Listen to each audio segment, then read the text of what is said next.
আমাদের বাঙালিদের কাছে নববর্ষ মানে একটা আলাদাই আবেগ, তাই না বলো? ছোটবেলা থেকে নববর্ষের কথা মাথাতে এলেই যেটা প্রথমে মাথায় আসে এখনো পর্যন্ত, সেটা হচ্ছে নতুন জামা। সকালবেলা নতুন জামা পরে সবাই মিলে হই হুল্লোড় করা, আর খাওয়া দাওয়া তো থাকতোই, কিন্তু নববর্ষের সব থেকে স্পেশাল যে জিনিসটা হয় সেটা হচ্ছে হালখাতা।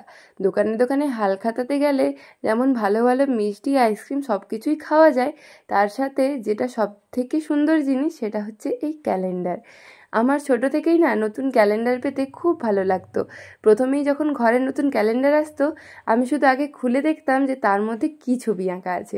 ক্যালেন্ডারের মধ্যে থাকা ওই ছবিগুলো না আমার ভীষণ ভালো লাগতো, তাই জন্য ওটা পাওয়ার জন্য আমি খুব আশায় থাকতাম।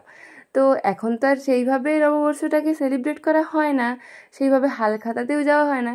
এখনও কিন্তু অবশ্যই সেগুলো হয়, আর ক্যালেন্ডারও দেওয়া হয়, কিন্তু সেই ক্যালেন্ডারগুলো ইংলিশ ক্যালেন্ডার কিনা বাংলা ক্যালেন্ডার সেটা আমার ঠিক জানা নেই। কিন্তু বলো, যত দিন যাচ্ছে আমাদের ঘরের দেওয়াল থেকেও যেন ওই বাংলা ক্যালেন্ডারগুলো কোথায় হারিয়ে গেছে। খুব যখন কোনো দিন বা তিথির দেখার প্রয়োজন পড়ে, তখনই খোঁজ পড়ে সেই বাংলা ক্যালেন্ডারের।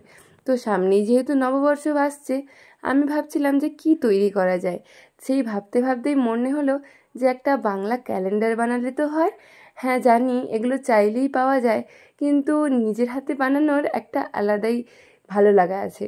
তো তাই জন্য আজ ভাবলাম যে বানিয়েই ফেলি। আর যেহেতু ক্যালেন্ডারের ছবির উপর আমার একটু বেশি ইন্টারেস্ট, তাই জন্য সেটাকেও আমি মন দিয়েই বানিয়েছি। তার মধ্যে আমাদের বাঙালিদের পছন্দ মতো সমস্ত কিছুই রেখেছি। আমাদের সবার ভালো লাগার বিশ্বকবি, তার সাথে রসগোল্লা, বাউল, ধুনুচি নাচ সমস্ত কিছুই আছে। রবীন্দ্রনাথ ছাড়া তো আমাদের পয়লা বৈশাখ চলতেই পারে না, তাই তার কথা তো প্রথমেই বললাম।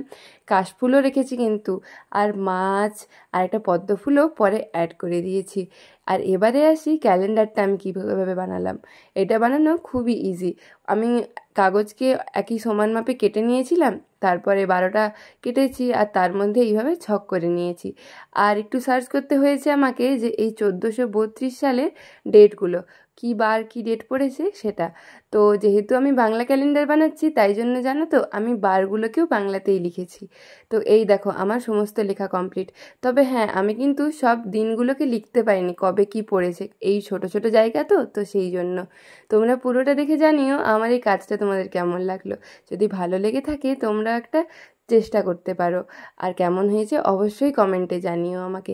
আর সবাইকে জানাই নববর্ষের অনেক অনেক শুভেচ্ছা। তোমাদের এই বছরটাও খুব ভালো কাটুক।